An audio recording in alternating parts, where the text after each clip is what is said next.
کس تپوس کړی دی چې یو کس دی په هغه باندې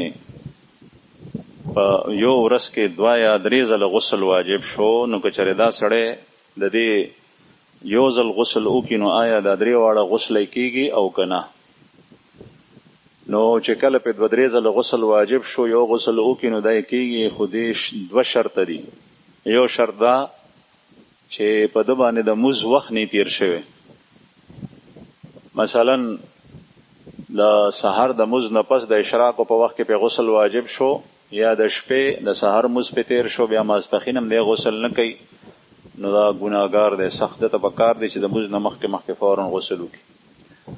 نو که چېرې 2 ځله 3 ځله په غسل اورېدلی خو د مز وخت نه، او چې کله د مز وخت راځي د هغې نه مخکې یو ځل غسل وکړي نو ټیک شوه. دویم دا چې دا غسل په آخر کې کړی وي، یعنی چې یو ځل په غسل واوړېدو غسل یې وکړو او بیا په دوباره واوړېدو اوس غسل نه کوي، نو نه، په آخر کې چې غسل وکړي نو دا ټیک.